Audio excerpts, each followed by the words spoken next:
आप सभी विद्यार्थियों का स्वागत है हमारे चैनल पर। कैसे उम्मीद करता हूँ उससे बढ़िया दोस्तों। आज मैं आपको बताने वाला हूँ एमडीसी हिंदी के बहुत ही महत्वपूर्ण प्रश्न, जो कि आपका यहाँ पे बहुत ज़्यादा इंपॉर्टेंट प्रश्न है। ठीक है, समाचार संकलन। ठीक है, समाचार संकलन के प्रमुख स्रोत का उल्लेख करें। बहुत ज़्यादा ये इंपॉर्टेंट प्रश्न है दोस्तों। तो देखिए, मैंने इससे पहले एक प्रश्न आप लोगों को करवा दिया एमडीसी का। ठीक है, तो आप लोग हमारे चैनल पर जाकर देख सकते हो, या फिर हमारा जो चैनल का प्लेलिस्ट है वहाँ पर जाकर भी चेकआउट कर सकते हो। ठीक है, बहुत ज़्यादा इंपॉर्टेंट प्रश्न है कि समाचार संकलन के प्रमुख स्रोत का आपको उल्लेख करना है। तो देखिए, समाचार जो है दोस्तों, वो समाचार पत्र क्या है, समाचार जो है समाचार पत्र के क्या है, प्राण होता है। ठीक है, किसी भी समाचार जो है वो समाचार पत्र के क्या होते हैं, प्राण होते हैं। ठीक है, समाचार के बिना तो समाचार पत्र तो लिखा नहीं जाएगा। मान लीजिए अगर किसी भी समाचार, अगर मान लीजिए कोई समाचार नहीं होगा, कोई न्यूज़ ही नहीं होगा, तो न्यूज़पेपर कैसे बनेगा।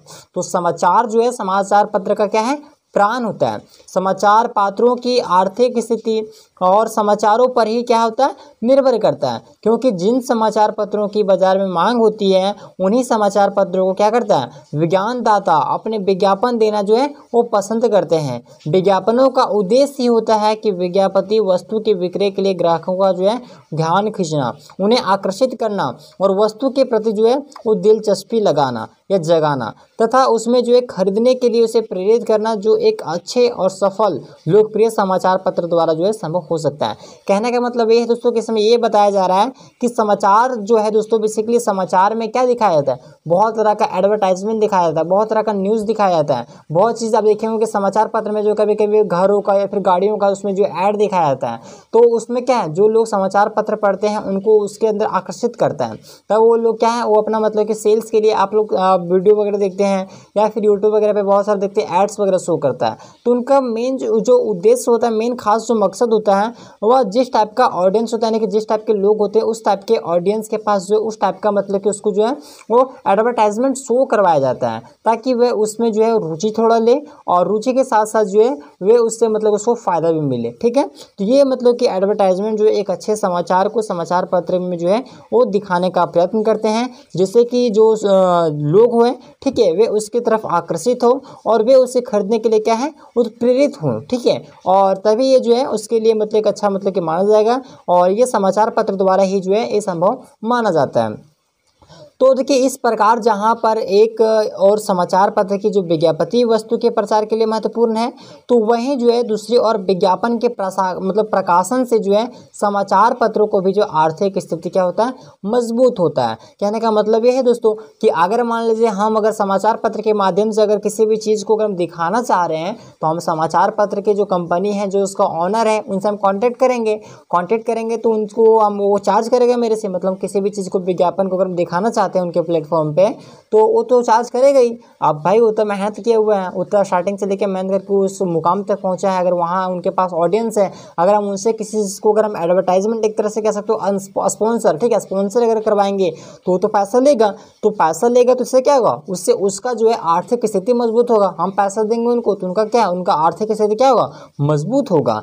तो वहीं जो है भूमिका अदा, एक मतलब महत्वपूर्ण भूमिका अदा करता है। और दूसरी अगर हम देखें तो विज्ञापन के प्रकाशन से जो समाचार पत्रों की जो आर्थिक स्थिति है वो भी क्या होता है, मजबूत होता है। यही कारण दोस्तों कि समाचार पत्र जो है वह अपने समाचार पत्रों के लिए सही, सामयिक, भावनात्मक, निष्पक्ष, प्रामाणिक और प्रेरणामय दर्शक जो समाचार पत्र होते हैं उनको संकलन करने का क्या करते हैं, प्रयास किए मतलब कि करते रहते हैं।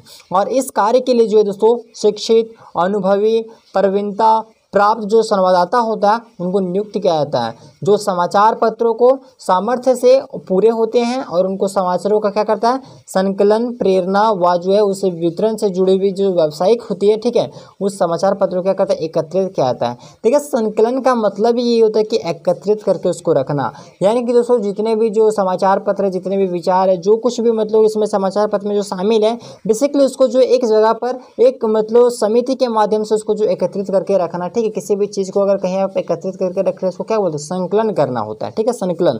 तो जो यहाँ पे न्यूज़ आ रहा है, जो एडवर्टाइजमेंट है, ठीक है, जो चीज़ों को दिखाना चाह रहा है या जिस तरीके का समाचार पत्र में जो समाचार लिखे जा रहे हैं उसको एक जगह पे मतलब कि एकत्रित करना ही संकलन कहलाता है। सिंपल बात समझ समझे तो आइए उपलब्धता के आधार पर देखिए समाचार के जो है वो स्रोतों को बेसिकली यहाँ पे 3 भागों में बांटा गया है। कौन कौन से?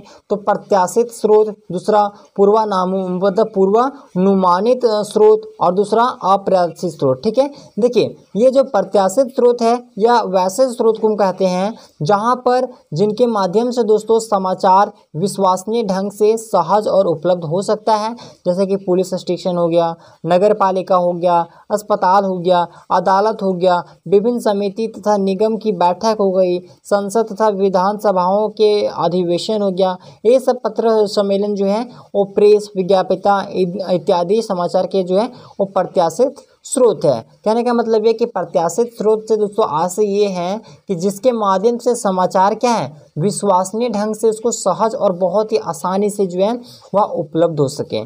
तो ये एक हो गया। जैसे पुलिस स्टेशन में किसी भी तरह का अगर मान लीजिए कोई केस वगैरह आया तो क्या वह अगर वहाँ पे आएगा तो वहाँ से अगर आप जाएंगे तो वहाँ पे बहुत ही आसानी से आपको जो है वो समाचार मिल जाएगा। ठीक है, आप मतलब आपको न्यूज़ मिल जाएगा, उसको आप बहुत ही आसानी तरीके से जो है एक न्यूज़ में आराम से छाप के उसको जो प्रकाशित कर सकेंगे। तो ये बहुत तरह का यहाँ पे ऑप्शन दिया गया, पुलिस स्टेशन, नगर पालिका, अस्पताल वगैरह। तो ये हर जगह पर अगर आप जाएंगे तो वहाँ पर बहुत ही आसानी से आपको जो है वो प्रत्याशित समाचार स्रोत के माध्यम से आपको जो बहुत ही आसानी से उपलब्ध हो जाएगा। दूसरा होता है कि पूर्वानुमानित समाचार स्रोत। ये दोस्तों वैसे स्रोत होते हैं जो पूर्व में अनुमान लगाकर संवाददाता क्या करता है संपर्क करता है और तथ्य तथा समाचार प्राप्त जो है समाचार पत्र जो इसको प्राप्त करता है इसे संभावना के आधार पर, ठीक है, संभावना के आधार पर अनुमानित समाचार पत्र ग्रहण किए जाते हैं।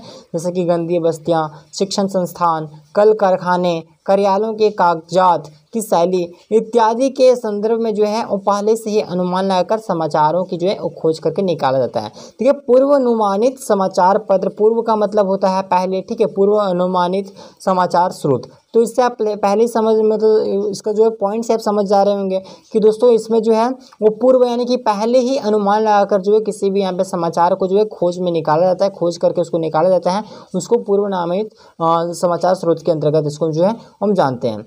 तीसरा अप्रत्याशित स्रोत। देखिए वे वैसे स्रोत होते हैं जो किसी संवाददाता या संपादक, ठीक है, अचानक जो है अप्रत्याशित रूप से क्या होता है उपलब्ध होता है। कई बार ऐसा जो है समाचार पत्र जो है वो कार्यालय में अचानक टेलीफोन आ जाता है और उसके माध्यम से भी दोस्तों जो अप्रत्याशित जो समाचार पत्र है वो मिल जाता है। लेकिन कुछ ऐसे भी समाचार पत्र होता है जो विश्वसनीयता और जो मतलब कि प्रामाणिकता को परखने के बाद ही जो समाचार पत्रों को प्रकाशित किया जाता है और इस प्रकार के समाचार पत्र जो है वो कम ही प्रकाशित होता है क्योंकि उनका कोई ठोस आधार जो है स्रोत नहीं होता है। देखिए कहने का मतलब ये है दोस्तों कि इसमें जो है बेसिकली जो अप्रत्याशित स्रोत है इसमें बेसिकली इन चीज़ों के ऊपर में मतलब ये कहा जा रहा है कि अप्रत्याशित कहने का मतलब ये दोस्तों कि इसमें जो संवाददाता या फिर जो संपादक है उसको कोई भी जो अगर मतलब कि यहाँ पे किसी भी तरह का अगर कोई समाचार मिल रहा है, कोई न्यूज़ मिल रहा है तो ये जो है कभी अचानक मिल जाता है, कभी किसी तरीके से मिल जाता है। तो ये जो है एक अप्रत्याशित के अंतर्गत आता है जिसमें दोस्तों कोई जो मतलब कोई बोलते हैं ना कोई ठोस सबूत वो इसके पास नहीं होता है। मतलब किसी भी तरह से कहीं से भी मिल गया, ठीक है, कोई न्यूज़ मिल गया, लेकिन इस तरह का जो न्यूज़ है वो बहुत कम प्रकाशित किया जाता है। क्यों? क्योंकि इसका कोई ठोस आधार नहीं मतलब ठोस आधार नहीं होता है। जब कोई ठोस आधार नहीं होगा तो किसी भी न्यूज़ को तो आप ऐसे तो पब्लिश नहीं कर सकते हैं। अगर आप ऐसे पब्लिश करोगे तो आप पे केस वगैरह भी हो जाएगा।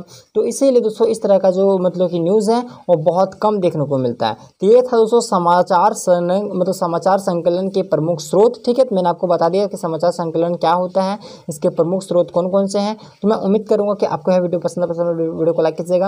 अगर आप चैनल पर नए हैं चैनल को सब्सक्राइब जरूर कर लीजिएगा।